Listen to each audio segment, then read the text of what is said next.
The critical patriot देखने वाले सब दोस्तों को खुशामदीद। आज मेरे साथ स्वीडन से शरीक गुफ्तगू हैं प्रोफेसर डॉक्टर इश्तियाक अहमद।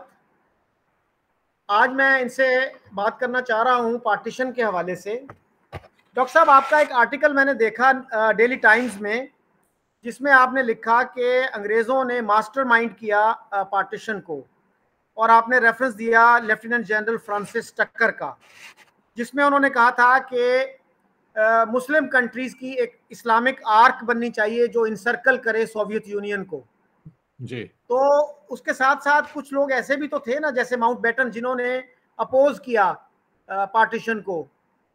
तो क्या दोनों तरह की पॉलिसीज चल रही थी अंग्रेजों के दिमाग में?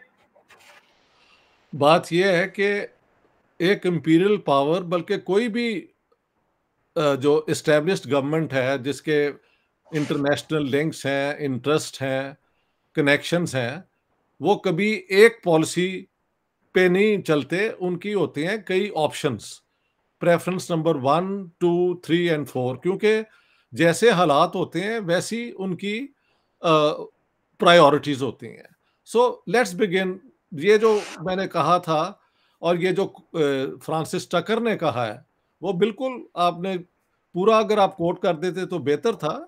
इट्स वेरी क्लियर कि पाकिस्तान के इंडियन ब्रिटिश आर्मी के अंदर एक बड़ा स्ट्रॉन्ग विंग चाहता था कि पाकिस्तान बने, जो कि सोवियत यूनियन को रोकने के लिए एक फ्रंट लाइन स्टेट बने। तो इससे, क्योंकि वो फ्रॉम द हॉर्सेस माउथ है, and who was sir Francis Tucker? He was the head of the eastern command. उस जमाने में इंडिया के 4 कमांड थे, northern command, eastern command, southern command and may be central command. इस तरह करके 4 थे। नॉर्दर्न कमांड का हेडक्वार्टर जो था वो रावलपिंडी था, और ईस्टर्न कमांड का कैलकाटा में। तो very high up in this ranking. इससे पहले अगर आप इसकी थोड़ी सी बैकग्राउंड में जाना चाहते हैं कि आर्मी के अंदर क्या सोच थी, तो इस बयान से पहले 11 मई 1946 1946 को एक मेमोरेंडम तैयार किया था general Auchinleck. This is May 1946। By June he had been promoted to field marshal. Okay, तो उसके अंदर था कि should there be a Pakistan और नॉट, जिसमें मैंने पूरी जो उनकी है ना argument for and against Pakistan पूरा एक के बाद एक वहां पे दिया है। कंक्लूजन ये था कि अगर हम पाकिस्तान बनाते हैं तो जो हमने सब कॉन्टिनेंट को स्टेबिलिटी के लिए और डिफेंस के लिए सबसे मजबूत इंस्ट्रूमेंट बनाया था, द ब्रिटिश इंडियन आर्मी, उसकी भी डिवीजन होती है। और जब उसकी डिवीजन होती है तो सब कॉन्टिनेंट के अंदर जो है ना एक कलेक्टिव ऑर्गेनाइज्ड फोर्स जो है वो कमजोर हो जाती है। प्लस उन्होंने कहा कि अगर हम पाकिस्तान बनाते हैं तो ये ना हो कि जो इंडिया है, बड़ा इंडिया, जहां से हमारी वो सी लेन्स का सारा रास्ता है to Australia and the Malay states and ये, वो कहीं तरह इफेक्ट हो जाए if India leans too much towards the Soviet Union. ठीक है। जी। तो then he concludes in the end कि it is advisable not to have Pakistan. लेकिन जब उन्होंने ये लिखा तो उनके सेकंड इन कमांड थे जनरल वेन, WAYNE, जिनका वहां पे नोट है कि I do not agree. So you can notice कि the highest military officer in 1946 reached a conclusion, but a dissenting note was already written by his immediate जो थे ना ऑफिसर। सो military के अंदर ये दो सोचें चल रही थी कि how to protect our overall interest in the subcontinent even if we have to transfer power. लेकिन चॉइस साहब, let me put everything in context. Until about the Second World War, Indian British policy was not only that they will not grant independence to India, they were determined not to grant it even dominion status. यानी मैंने वो 1928 की Nehru report और उसके बाद जो discussion है वो भी पेश की है अपनी book Jinnah his successes, failures and role in history. मैं उसका टाइटल दोबारा दिखा दूं लोगों के, ये पाकिस्तान में भी छप चुकी है, इंडिया में भी छप चुकी है, जहां पे जो डिमांड थी ना अपना ये राउंड टेबल कॉन्फ्रेंसेस में, और ये वो थी कि हमें आप कम से कम डोमिनियन स्टेटस दे दें, लेकिन the British were not even willing to grant dominion status. Dominion status was only for the white settler colonies जो ब्रिटिश की थी, not all colonies. So that is one point. अब जब 1930s आता है और 1935 एक्ट है, उसके अंदर भी अगर आप उसकी डिटेल्स में देखें, it is still India within the British Empire. There is no decision to leave India. Now comes the Second World War. और सेकेंड वर्ल्ड वॉर में क्रिप्स मिशन आती है 1942, और the British at no point actually से कि हम आपको complete independence दे देंगे. They say we will according to the wishes of the people, ये वो. लेकिन जैसे जैसे जंग आगे बढ़ी, उनकी मजबूरियां भी नजर आनी शुरू हो गई. What I am saying is that in 46 the supreme commander had one opinion, but this was not an opinion shared necessarily by many in the British army.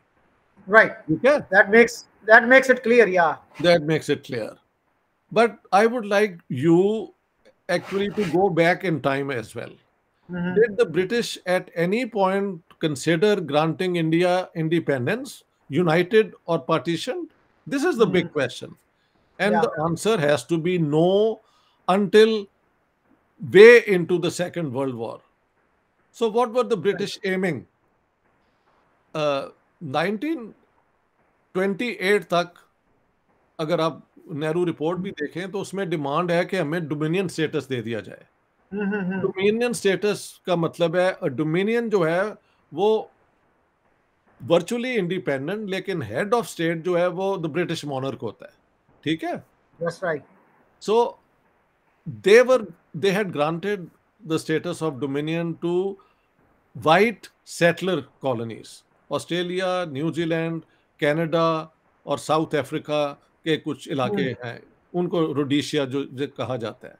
But a colored people getting dominion status was out of the question. So I am talking about the 1930s, and I can quote you कि जून 1929 में एक letter मैंने quote किया है mister Jinnah का to prime minister Ramsay MacDonald, saying कि please grant dominion status to India, otherwise the Congress is determined to get Indian independence and the people of India are with the Congress. ये जना साहब की अपनी जुबान है और उनका खत है जो मैंने कोट किया है. Right. अब इसके बाद हम आ जाते हैं 1935 एक्ट, जो लास्ट उनका एक्ट है, जो कॉन्स्टिट्यूशन उन्होंने बनाई. But that is also India self governing whatever, but as part of the British empire. Right. So the British at no point were willing to grant India independence or dominion status. This is very strongly emphasized in my book with very solid evidence. ठीक है? अब जब second world war शुरू हुई तो 1942 में Cripps mission आई, उसमें कहा गया कि at the end of war we will grant India virtual independence. ये है, बट द माइनॉरिटीज जहाँ पे हैं उनके राइट्स को भी पूरा रिस्पेक्ट किया जाएगा. ठीक है? तो वहां से a roundabout, not a clear commitment to transfer power is given, but something like कि the wishes of the people of India would be taken into consideration. और हाँ जी, ठीक है.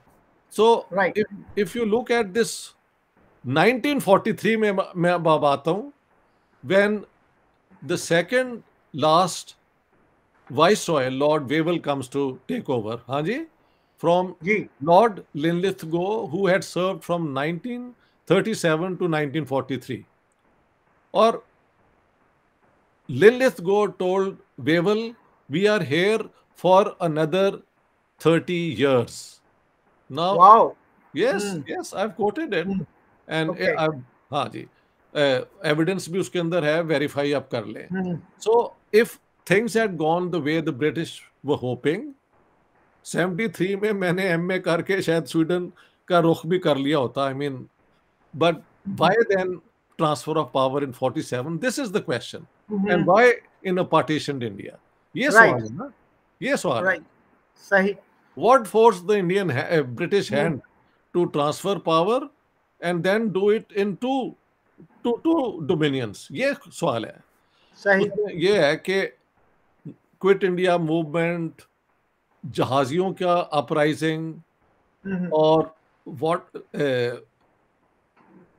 चर्चिल का एक है, वो भी मैंने कोट किया है, ब्रिटिश ऑथर है मार्टिन, के when Wavell went to meet Churchill, तो चर्चिल ने कहा I want a bit of India. ये है, I want a bit of India, these are his words, Churchill words, जो वेवल ने अपनी किताब में खुद रिप्रोड्यूस किए हैं, which means he wanted India to be partitioned in some way to have a bit of it.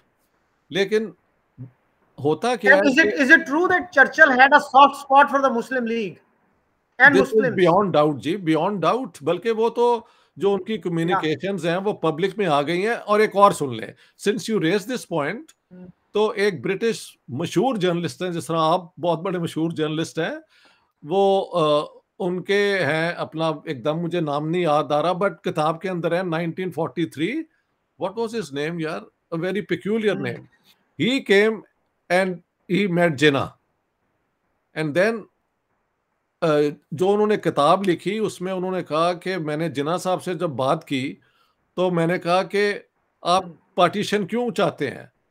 तो उन्होंने कहा कि क्या आप जर्मनी, अगर जर्मन ब्रिटेन को कैप्चर कर लें तो वुड यू बी हैप्पी? तो उन्होंने कहा कि नो, नॉट एट ऑल। तो उन्होंने कहा it's the same way the Muslims would not want to live with the Hindus, simple as that.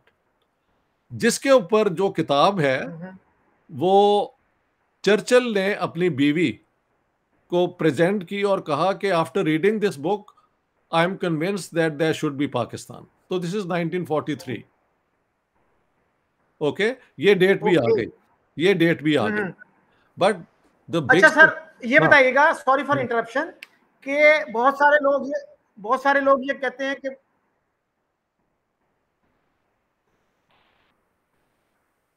Ji, can you hear me? Yes I can जी। मैंने कहा जी कि वो कहा जाता है ना कि ब्रिटिश पॉलिसी थी डिवाइड एंड रूल जी। तो उसमें जो है कहा जाता है कि जो शिमला डेपुटेशन था 1906 वाला जी अक्टूबर 1906 जी उसमें जो थे 35 prominent Muslims they went to Shimla and made some demands from the British viceroy जी, जिसमें से सबसे अहम डिमांड थी सेपरेट इलेक्टोरेट की। जी। तो बहुत से लोग ये कहते हैं कि सेपरेट इलेक्टोरेट जो थे they pave the way for partition. आप कैसे देखते हैं इस आर्गुमेंट को? मैं समझता हूँ बड़ी प्लॉजिबल आर्गुमेंट है, और मैं समझता हूँ बड़ी स्ट्रॉन्ग आर्गुमेंट है। क्योंकि हुआ क्या, जब आप एक पूरी कम्युनिटी को अलग उसके राइट्स का एक प्लेटफॉर्म दे देते हैं, तो फिर उस कम्युनिटी के राइट्स जो हैं वो इम्पोर्टेंट हो जाते हैं, और बाकी कम्युनिटीज के साथ कोऑपरेट करना is not a necessity any more. You give priority to your communal rights. और कम्युनल राइट्स जो दिए गए थे वो क्या थे? ना सिर्फ के सेपरेट इलेक्टेड्स थी, बल्कि वेटेज भी दी गई थी कि इनको एक्स्ट्रा रिप्रेजेंटेशन भी दी जाएगी, जो 1909 एक्ट में पूरी वो फिर उसके अंदर ये दे दी गई ना, दोनों चीजें, सेपरेट इलेक्टेड्स एंड वेटेज। मुसलमानों को अपनी परसेंटेज ऑफ पॉपुलेशन से ज्यादा सीटें देने का भी फैसला हुआ। तो उस दिन के बाद हम देखते हैं कि ये जो मुसलमानों की कम्युनल एक अवेयरनेस है वो बाकी main stream national freedom struggle से अलग हो गई। और जिन्ना साहब की एक मैंने स्टेटमेंट माउंटबेटन के सामने जो कोट की है, जहां पे उन्होंने कहा है कि जब हम दोबारा उस पर आएंगे, लेकिन जस्ट कॉन्टेक्स्ट की बात है कि how can the British refuse Pakistan commonwealth membership when the Muslims have never opposed British rule in India. ये भी मेरी किताब में है और ये भी आप देख लें. So 1906, 1909 onwards, Muslim League becomes an counterweight the British could always leverage against the Congress. उसकी जरूरत उनको बाद में पड़ी और उन्होंने उसे बड़ा इफेक्टिवली इस्तेमाल भी किया. तो आपके सवाल का जवाब है yes.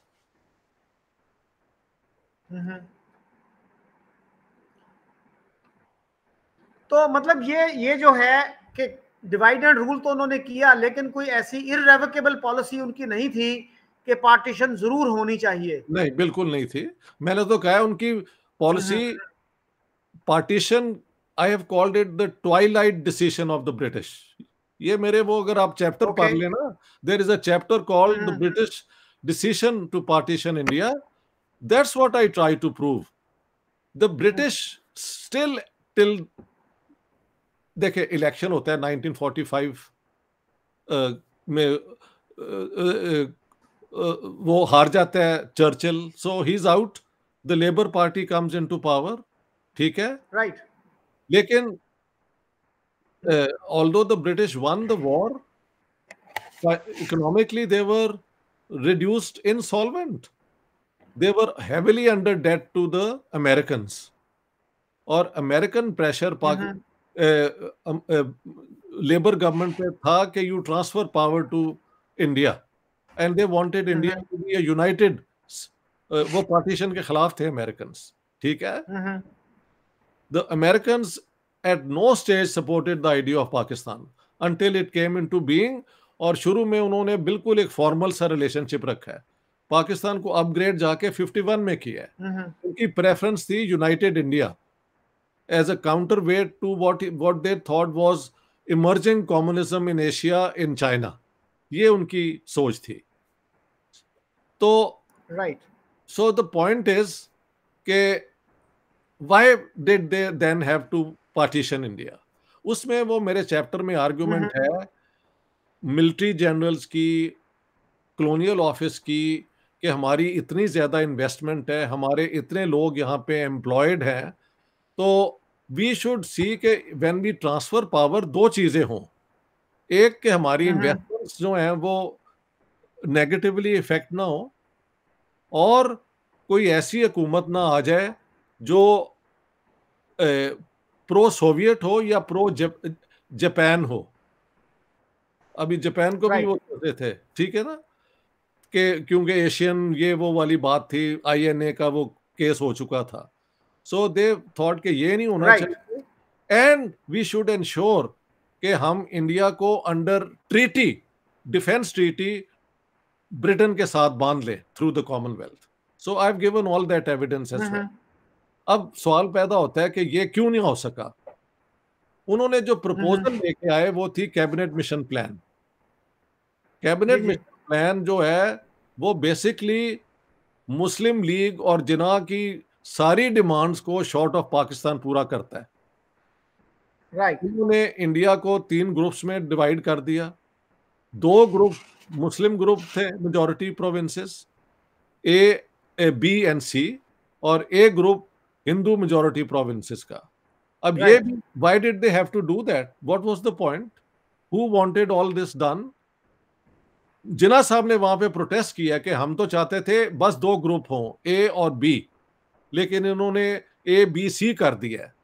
So British any how had these 3 groups. और जो कैबिनेट मिशन की प्रोसीडिंग्स अगर आप देखें तो 4 अप्रैल 1946 को cabinet mission meets Mohammad Ali Jinnah, और जिना साहब को कहते हैं कि कैन यू कन्विंस अस कि ये जो पाकिस्तान आप प्रपोज कर रहे हैं, ईस्ट और वेस्ट पाकिस्तान, ये डिफेंसिबल भी हो सकेगा. तो और वो कहते हैं कि unless mister Jinnah you can convince us, you leave us no choice but to leave India united. Right. And when you say we will leave India united, it means leave united India on the terms of the Indian National Congress who were always opposed to the partition. Simple as that. तो Right. मेरी argument वहां पे ये है कि जिन्ना साहब realized either he accept the cabinet mission plan or India will be left united in a way the Congress wants. समझ गए आप? Right. तो जिन्ना reluctantly accepts the cabinet mission but waits until 6th, ये मैं कह रहा हूँ 4th April 1946, 6th June, अब 2 months में उन्होंने यही शोर मचाए रखा कि हम पार्टीशन चाहते हैं, यहाँ पे सिविल वॉर हो जाएगी, मुसलमान जो हैं 500 गुना ज्यादा जंगजू हैं हिंदुओं से, ये सारी उनकी स्टेटमेंट्स हैं। तो अगर अगर आप जंग चाहते हैं तो फिर ठीक है, वरना हमें पाकिस्तान दे दें। बट 6 जून को when he addressed the Muslim league council in camera, वहां पे उन्होंने कहा देखो मैं आज तक तुम्हें ये जो कहता रहा हूं वो ठीक है, लेकिन मेरी अब ये राय है कि हम कैबिनेट मिशन प्लान एक्सेप्ट कर लें, क्योंकि वहां पे प्लान एक्सेप्ट करने के बाद we will still work towards Pakistan. और उनके वर्ड्स है कि we don't get Pakistan tomorrow but we get Pakistan in a few years. क्योंकि 10 साल कैबिनेट मिशन प्लान में ये भी तो था ना कि every 10 years the 3 groups or even individual provinces can opt out if they like. Right. तो कांग्रेस का मौकफ ये था कि भाई इंडिया की मैग्नीट्यूड स्टेचर का मुल्क जिसकी सेंट्रल गवर्नमेंट के पास कोई पावर ही नहीं है स्वाय डिफेंस और एक्सटर्नल अफेयर्स और कम्युनिकेशंस, तो such a center which has no real authority to bring about the changes, industrial, human rights, banking, तो it's not worth the name. सही। अच्छा सर, ये भी तो बात है ना कि जिन्ना साहब की जो पोजीशन थी कैबिनेट मिशन प्लान पे बड़ी ही कंट्राडिक्टरी थी। ये 16 मई को अनाउंस हुआ, 22 मई को उन्होंने इसको कंडेम किया कि it has negated our demand for Pakistan using exploded arguments. That's right. और फिर जो है 6 को उसको एक्सेप्ट भी किया, और वो भी बड़ी स्ट्रेंज एक्सेप्टेंस थी जी कि Pakistan remains our unalterable goal. Right, आपने पूरी बात कर दी है। मैंने आपका टाइम सेव करने के लिए वो जो 4 अप्रैल के बाद जो उनके एक के बाद एक मैंने बताया ना, उन्होंने कहा कि Muslims are 500 times more you know war prone, ये सारी ऐसी बातें हैं, सारा कुछ है सिविल। सो अब मैंने तो आपका टाइम सेव किया है। इस दौरान उन्होंने बिल्कुल यही कहते रहे हैं, और फिर 6 जून को ये कह दिया और कहा कि पाकिस्तान रिमेन्स आर अनअल्टरेबल गोल। तो कैबिनेट मिशन प्लान को एक्सेप्ट एक बहुत बड़ी मजबूरी के तहत पे किया गया था, जिसको जिन्ना साहब बिल्कुल नहीं थे मानना चाहते। और उसके बाद देखें चॉइस साहब, इस पे ज्यादा जिक्र नहीं होता, उसके बाद एक इंटरिम गवर्नमेंट बनी तो थी ना, जो कैबिनेट मिशन प्लान के फ्रेमवर्क में थी। उसके अंदर इन्होंने क्या किया, वहां पे जाके जो बजट बनाया नवाबजादा लियाकत अली खान ने, जिसके ऊपर फाइनली द कांग्रेस ब्रोक। तब तक वो कोशिश कर रहे थे कि कोई कॉम्प्रोमाइज हो जाए।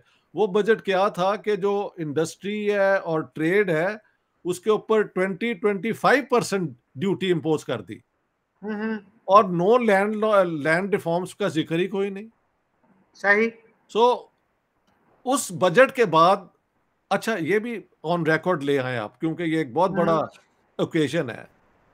Jawaharlal Nehru and some of the left Congress जो उसमें इंटरिम गवर्नमेंट में थे, उन्होंने कहा यार ये भी मान लो किसी तरीके से हम कोशिश करें कि ये एक इंटरिम गवर्नमेंट बन सके। लेकिन सरदार पटेल ही पुट हिज फुट डाउन कि नो मोर, ये तो हमारी जो है बिल्कुल, इनकी सारी पॉलिसीज, कोई कैबिनेट में जब लोग मिनिस्टर बनते हैं तो सारे मिलकर काम करते हैं, ये तो बिल्कुल वही कर रहे हैं कि जो हमारे इंटरेस्ट के बिल्कुल खिलाफ है। So it is good now if we have the partition and give them Pakistan. ये अच्छा। अब होता है कि माउंटबेटन कम्स इन। अब ये वाली तो स्टोरी है ना कि माउंटबेटन कम्स इन। माउंटबेटन को 2 मेरे ख्याल से दिए गए थे ब्रीफ। एक कि तुमने ट्रांसफर ऑफ पावर करनी है, क्योंकि 20 फरवरी 1947 को prime minister Clement Attlee in the British parliament announce that we will transfer power to Indians by June 1948. ठीक है, right. And then Wavell was not proving any more helpful. दोनों बहुत controversial थे, and we have not time to go into that. Right. Although, let me, for the sake of the listeners, tell them कि Wavell being very pro Muslim League, because Muslim League ने जंग में उनकी support की थी, कांग्रेस ने oppose किया था, और वो मिलिट्री जनरल थे, तो इट्स वेरी नेचुरल. लेकिन 1944 में ही रिलीज महात्मा गांधी, जो क्विट इंडिया मूवमेंट के बाद अंदर थे, कि आप जिन्ना साहब से मिल लें, कोई पीसफुली आप अपना फॉर्मूला ढूंढ ले कि जब हम चले जाएं या हम ट्रांसफर करें पावर, तो आप किस तरीके से इस इलाके को चलाना चाहते हैं. तो सितंबर 1944 में कोई 20-21 दफा गांधी जी एंड कायदे आजम जो हैं मिले उनके घर मालाबार हाउस में, और प्रेस में यही था कि इनके यार कोई समझौता हो जाए, ताकि ये पार्टीशन, इतना खून खराबा अगर हो भी तो पीसफुली हो जाए. ठीक है, मिलजुल के हो. वहां पे जिन महात्मा गांधी ने प्रपोज किया कि आप चाहते हैं Pakistan, okay, after the war we can do like this, कि जिन इलाकों में आप कहते हैं कि पाकिस्तान होना चाहिए, नॉर्थ वेस्ट और नॉर्थ ईस्टर्न जोन्स में, वहां पे हम उनके लोगों का प्लेबिसाइट करा लेते हैं, do they want to be part of Pakistan और नॉट. तो जिन्ना साहब ने कहा yes, plebiscite is fine, but only the Muslims will have the right to vote. अब आप ये खुद सोचें जरा, मैंने इस चीज को आपके लिए, क्योंकि आप इंटेलेक्चुअल भी हैं, इसको ग्रैस्प करना बड़ा लाजमी है. अगर एक माइनॉरिटी होते हुए अपना एक मुल्क चाहती है, इसलिए कि वो एक मेजॉरिटी के साथ रहना पसंद नहीं करती, और उसका क्लेम है कि इन इलाकों में जहां पे हम मेजॉरिटी में है, हमें हम अपना मुल्क दे दें, ओके. तो फिर उन इलाकों में जो पाकिस्तान बन रहा था, जिन इलाकों में मुसलमान मेजॉरिटी में नहीं थे, हिंदू और सिख थे, क्या उनके पास हक नहीं है कि वो कहें कि फिर ये इलाके पाकिस्तान में नहीं होंगे, वो इंडिया के साथ होंगे या एक सिख स्टेट के साथ होंगे? What was wrong with that? But Jinnah साहब overruled right. At 1 minute, Lord Wavell, who was so sympathetic to Jinnah, writes that Jinnah overplayed his hand. ये उनके वर्ड्स हैं. यानी आप वो खेलते हैं ना ब्रिज या व्हाटएवर, तो ओवरप्ले कर दिया अपना कार्ड, क्योंकि बाद में मिला वही पाकिस्तान जो वहां पे प्रपोज हो रहा था कि भाई ठीक है, पाकिस्तान आप ले ले, लेकिन जिन डिस्ट्रिक्ट्स में या इलाकों में मुसलमान मेजॉरिटी में नहीं है, तो वो उनको उतना ही हक अलग होने का है जितना आपको हक है कि जहां पे आप मेजॉरिटी में है आप अपना मुल्क बना लें. So it was most unreasonable position जिन्ना टुक. और बेवल ने बाद में अपनी किताब में लिखा है कि इतना खून खराबी जो हुई है जिन्ना की इस पोजीशन की वजह से हुई है. वरना अगर ट्रांसफर ऑफ पावर किसी एग्रीड फॉर्मूले के साथ हो जाता, और इतनी लूट मार, बच्चों को मारना, औरतों को वायलेट करना, बुजुर्गों को वहां छोड़ आना, इसकी कोई शायद जरूरत. अच्छा, ये बात जो है डॉक्टर साहब है, ये डॉक्टर आशिक हुसैन बटालवी ने भी लिखी है, जो मुस्लिम लीग के एक लीडर थे. उन्होंने कहा है कि राजा जी फार्मूला जो था 1944 वाला जी, वो हमें वो सब कुछ दे रहा था 1944 में बगैर कत्लो गारत के, जो हमें 1947 में इतनी कत्लो गारत के बाद मिला. बहुत अच्छा है, आपने कह दिया है और आशिक हुसैन बटालवी का नाम लिया, ये मैं तो नहीं ना कह रहा, और वो मुस्लिम लीग ही थे. ठीक है, तो मेरी बात की तस्दीक हो जाती है, मेरी बात की तस्दीक हो जाती है, क्योंकि अगर एक डाई हार्ड. हाँ जी जी, इसी तरह आपने जो बात की ना कि जिन्ना साहब ने कहा कि मुसलमान जो हैं हिंदुओं से 500 गुना ज्यादा जिंगुइस्टिक हैं, ये वॉर लाइक हैं. इसी तरह की बात आपको याद होगा कि फिरोज खान नून ने भी की थी. हाँ हाँ, वो तो तब की ना. इतना खून बहाएंगे कि लोग हलाकू और चंगेज खान को भूल जाएंगे. अच्छा, इनको ये नहीं था पता और ये है हमारे ये फिरोज खान नून ने कहा है ना, ये फिरोज खान खून जी जी। उन्हें ये नहीं पता, ये इतने जाहिल लोग हैं कि वो क्या कहते हैं यार, हलाकू ने और चंगेज खान ने अगर खून बहाया था तो बहुत ज्यादा खून तो मुसलमानों का उसने बहाया था। वो तो कातिल थे मुसलमानों के। जी जी। उनको एक अपना मिसाल दे के कहीं पे लाना hmm in itself is an insult to the Muslim past. ये मिसाल देना ही एक तो बेहुदा है, हम्म और अगर मिसाल देनी है तो कोई ऐसी मिसाल दो ना हम्म जो कम से कम मुसलमानों के हक में हो। उसने कत्लेआम इन दोनों ने जो किया है वो तो मुसलमानों का हम्म किया था। So this people were so hmm uneducated, uninformed, और इन्होंने वो आर्गुमेंट्स इस्तेमाल किए हैं जो सिर्फ नफरत और डर दूसरे में पैदा करके तो अपनी बात मनवाने वाली बात है। तो बात ये हो रही है कि we are still looking why did the right. British finally accept partition. ये बात हो रही है ना, ये सारी गुफ्तगू उस फ्रेमवर्क में हो रही है। अच्छा, Mount now Mountbatten comes in March 1947। तब तक मार्च में पंजाब के अंदर जो राइटिंग है वो अपनी अरूज पे हो चुकी थी।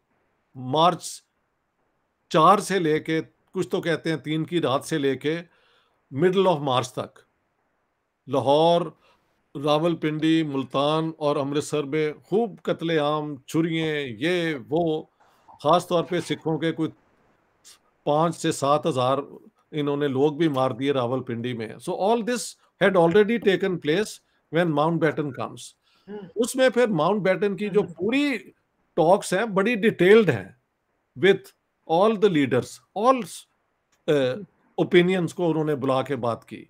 सिखों को, मुसलमानों के अंदर जितने ग्रुप हैं उनके साथ बात की, हिंदुओं की कास्ट ऑर्गेनाइजेशन, दलित की, और South Indian, you name them, Communist party, वो all were, you know, they talk with the viceroy. Conclusion जी। यही निकली कि since the cabinet mission plan is not acceptable to both sides, क्योंकि अगर जिन्ना साहब ने एक्सेप्ट कर ली थी ना, लेकिन एक तो ये थ्रेट था कि ये हमने Pakistan is still our goal, साथ साथ उन्होंने कहा था we will not go to the constituent assembly to frame a constitution for united India, जब तक जो हमारे ये दो ग्रुप्स की कॉन्स्टिट्यूशन नहीं बन जाती और ये और वो। ठीक है, राइट। कांग्रेस ने मौकफ लिया था कि कैबिनेट मिशन प्लान जो है वी डोंट एक्सेप्ट क्योंकि the centre has no powers, लेकिन we will go to the constituent assembly to frame a constitution for a united India. तो उन्होंने वो पोर्शन एक्सेप्ट किया था, मुस्लिम लीग ने ये वाला पोर्शन किया था। राइट। और उसके बाद मैंने बताया इंटरिम गवर्नमेंट नाम की थी, actually they were at daggers drawn वाली बात ही है ना in practice. Right. So after the after that phase, जब ये मार्च के राइट्स हो जाते हैं पंजाब में, तो 8 मार्च को इंडियन हाई कमांड जो है वो दिल्ली में कहता है कि we support the Sikh demand for the partition of Punjab. ये हम कहना भूल गए कि जब इन्होंने लाहौर रेजोल्यूशन किया था तो जी। उसके एक हफ्ते बाद पंजाब के सिखों ने, उनके जो लीडर थे सरदार सुंदर सिंह मजीठिया ने बयान दिया था कि अगर मुसलमान अपना हिंदुस्तान को अपना घर नहीं समझते और वो अपना मुल्क बनाना चाहते हैं तो फिर इस मुल्क में हम जो है वो रहने, we will refuse to be in such a Pakistan. और राइट। उसके बाद मास्टर तारा सिंह का भी बयान है और सिखों की यही पोजीशन है उसके बाद। तो अब व्हाट शुड माउंटबेटन डू?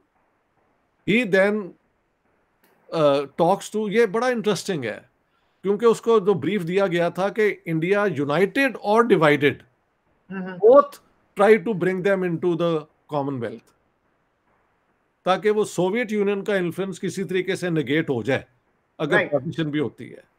तो वहां पे भी मैंने कोट किया है कि Nehru Mountbatten first meets Nehru and says के देखें, अगर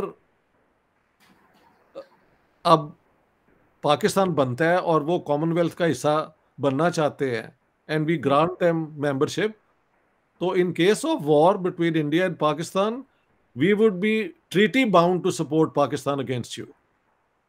तो नेहरू और ये लोग जो एंटी इंपीरियलिस्ट ये वो थे, वो पटेल और ये ग्रुप तो पहले ही तैयार हो गया था कि नहीं नहीं हम कॉमनवेल्थ में रहें ताकि ब्रिटिश कनेक्शन मजबूत हो।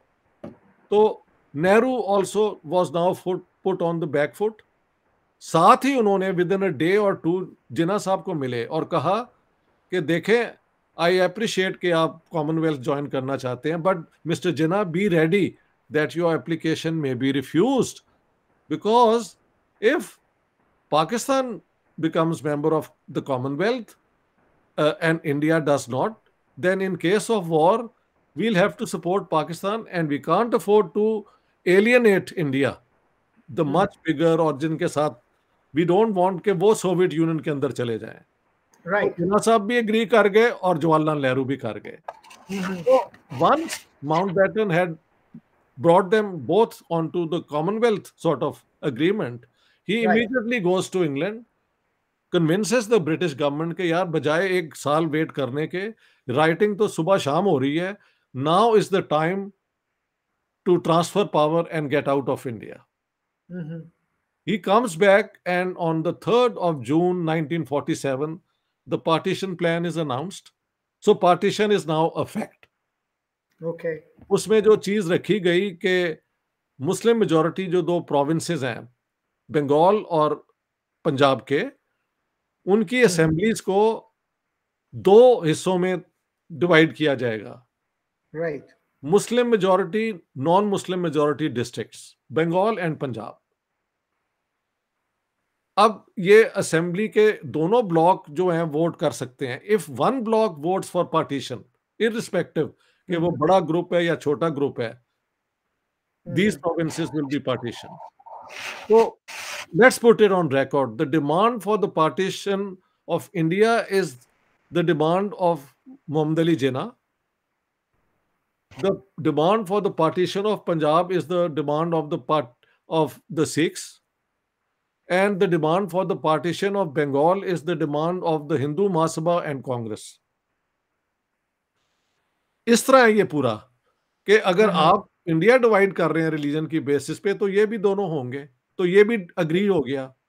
इसके बाद फिर आ जाती है Punjab boundary commission, Bengal boundary commission. वहां पे दो दो जजेस दोनों साइड ने किए थे। अगर उन 4 जजेस का एक अग्रीमेंट हो जाती तो वो डिमार्केशन बन जाती, वो दोनों तरफ फेल हो गया। जो जज बनाए गए कि आप ट्राइब्यूनल को हेड करें, उन्होंने साइड ले ली अपनी अपनी पार्टी की। मुस्लिम लीगी नॉमिनेटेड जस्टिस शाहदीन और जस्टिस मुनीर ने कहा कि मुस्लिम लीग का पूरा मौकफ सही है, और उधर से जस्टिस महाजन और जस्टिस तेंजा सिंह ने कहा कि नहीं, कांग्रेस और सिखों का मुआवजा। तो फिर finally the word is with the chairman which is Radcliffe, और रेडक्लिफ को भी इतना इन्होंने डिमोनाइज किए हुए for nothing. Now what should Radcliffe do to be just in some way? उसने क्या किया कि जहां तक पंजाब की है ना डिमांड मुस्लिम लीग की, जिसको हेड किया था सर जफरुल्लाह ने, and he did a very great job there. मैंने I put it in my Punjab book के जो सेतलवाद जो थे कांग्रेस के, उन्होंने कहा कि जिस तरीके से सर जफरुल्लाह ने प्लीड किया अपना केस, जवाब ही नहीं उसका। और सैयद अहमद सईद किरमानी, सैयद अफजल हैदर, एक शिया एक सुन्नी, उनकी भी मैंने वहां पे स्टेटमेंट दी है कि जफरुल्लाह की जो एडवोकेसी थी वो फार सुपीरियर थी, बिकॉज वो थे भी पंजाबी और वो सारा कुछ जानते थे। सेतलवाद तो गुजराती थे। He came to plead a case, लेकिन उस इलाके को जानना, वहां के हालात जानना। So what I am trying to say, यहाँ पे ये हुआ, उधर बंगाल के अंदर भी ये हुआ। पंजाब में फिर उसने जो डिमार्केशन की ना, वो actually is 99.9% the same as Lord Wavell की 7 फरवरी 1946 की डिमार्केशन प्लान। बीरबल ने दो प्लान्स बनाई थी, break down plan of the 27th of December 1945, जिसमें था कि अगर हमें एकदम छोड़ना पड़े तो हम किस हालात में छोड़ें, हम डिवाइड करेंगे इंडिया को। फिर था कि जब डिवाइड करेंगे तो टेरिटरीज किसको क्या मिलेंगी, तो फिर उसने ये डिमार्केशन प्लान बनाया था। तो when it came to Punjab 99.9% उन्होंने वही जो इनकी डिमांड थी ना मुस्लिम लीगियों की, वो इन्हें कंसीड कर दी। वरना हिंदू और सिख जो हैं वो सियालकोट, गुजरांवाला, शेखुपुरा, लाहौर, उकाड़ा, साहिवाल, फैसलाबाद, ये सारे वो मांग रहे थे कि यहाँ पे हमारी प्रॉपर्टी भी ज्यादा है, रेवेन्यू भी हम ज्यादा देते हैं, तो सिर्फ पॉपुलेशन की वजह से नहीं, हमारी जो इंटरेस्ट है और हमारी जो खिदमात हैं उनकी बुनियाद पे ये हमारे पास आने चाहिए, लेकिन वो सारे पाकिस्तान को मिले। अच्छा, एक और भी बात है, during the cabinet mission discussions, ये भी मैंने किताब में दिया जिन्ना अली में, जिन्ना वाज टोल्ड कि mister Jinnah, remember you may not get ये जो गुरदासपुर डिस्ट्रिक्ट की जो तहसीलें हैं, and you may not get Calcutta which you are demanding. He was warned this. कहा जाता है कि जी Radcliffe award came as a complete shock, not if you go through the transfer of powers volumes जो है, और जिन्ना की किताब में है। तभी सब ये जो पाकिस्तान में बैठे हुए हैं स्कॉलर्स क्यों चुप हैं, because they can go and check it. Jinnah was given this warning already. अच्छा, बंगाल में उन्होंने फिर बरक्स किया, उन्होंने वहां कांग्रेस की जो है यानी डिमांड्स उनको ज्यादा मद्देनजर रखा, और कुछ मुस्लिम डिस्ट्रिक्ट जैसे मुर्शिदाबाद है और एक दो और हैं, वो उन्होंने इंडिया में रहने दिए। तो और सर हिल ट्रैक्ट्स जो हैं, चिटागांग हिल ट्रैक्ट्स, हाँ, वो बरक्स किया, ओवरवेलमिंगली नॉन मुस्लिम थे, लेकिन वो पाकिस्तान को मिल गए इसलिए कि क्योंकि कलकत्ता नहीं था तो कोई सी पोर्ट तो देना था, तो इसलिए चिटागोंग दिया गया जो हिल ट्रैक्ट्स के नीचे है, ये वजह है। और वो जो वहां के थे ना चकमा ट्राइब्स, और ये वो पाकिस्तान के हक में बिल्कुल नहीं थे, they wanted to be in India. ये आपने अच्छा किया है जो पूछ लिया है कि वो इसलिए दिया गया कि उन्हीं हिल ट्रैक्ट्स के नीचे ही तो है ना चिटागोंग, वरना पाकिस्तान के पास ईस्ट पाकिस्तान में कोई यानी सी पोर्ट वर्थ द नेम नहीं था, ये वजह है। ओके अच्छा, अब ये फैसला हो गया, तो how did they come to the decision to partition India then is a very long drawn process. They never wanted to live in India, they were forced to leave India. When they were forced to leave India, their preference was a united India in the form of the cabinet mission plan, which could not succeed.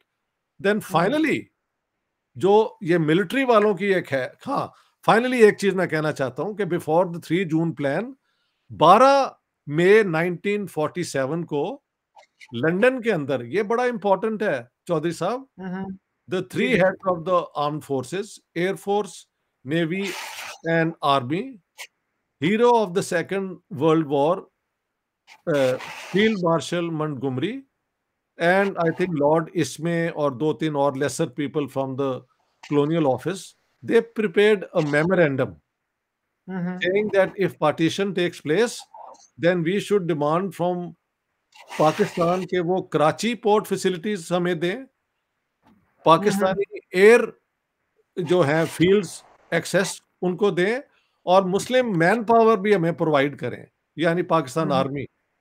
Okay ये उनकी पूरी वो army का जो फिर 11 मई 1946 को जो field marshal का है, it was not accepted by the lead by the overall army officers by June 12 1947। इसके बाद 3 जून प्लान आई और पार्टीशन हो गई। अब आप इसे जिस तरह भी देखना चाहे, आई एम सेइंग मास्टरमाइंड उन्होंने किया ना, कि आफ्टर ऑल जाते हुए वो कई और तरीके कर सकते थे और पार्टीशन ना करते, फाइनली तो उनकी डिसीजन थी, लेकिन they did it. So in a way you can say it is master minded, but it's not master minded from day one. जैसी ओकेजन हुई वहां पे उनकी रिस्पॉन्स हुई है, यूं देखना चाहिए। That makes sense. और सर हमने बात की थी शिमला डेपुटेशन की, और मौलाना मोहम्मद अली जौहर ने इसको कमांड परफॉर्मेंस करार दिया था कि जैसे ये अंग्रेजों के कहने पे ये किया गया था, सब किया गया था। अच्छा सर, हाँ, और आखिर में सर ये बताइएगा कि चौधरी रहमत अली, उनका क्या था कि क्या वो भी अंग्रेजों के साथ राब्ते में थे? वो उन्होंने जो आइडिया दिया 8-10 मुल्क बनाने का आइडिया था, पहले तो मुस्लिम लीग ने उससे डिस्टेंस किया अपने आप को कि हम रहमत अली की स्कीम को हम नहीं मानते, हाँ जी। लेकिन अब भी बहुत से लोग जो हैं उनको पाकिस्तान का एक हीरो मानते हैं।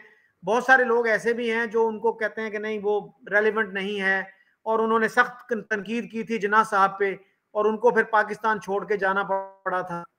एक्चुअली ओरिजिनल थिंकर जो हैं, थिंकर कह लें, आइडियोलॉग कह लें पाकिस्तान के, तो चौधरी रहमत अली हैं, ये इसमें कोई शक नहीं है।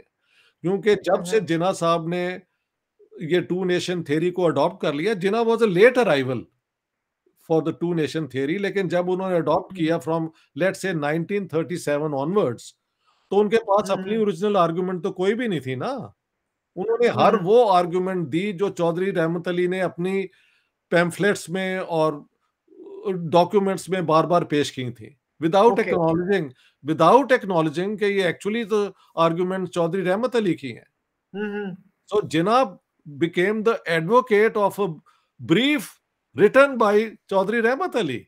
Okay, okay, interesting.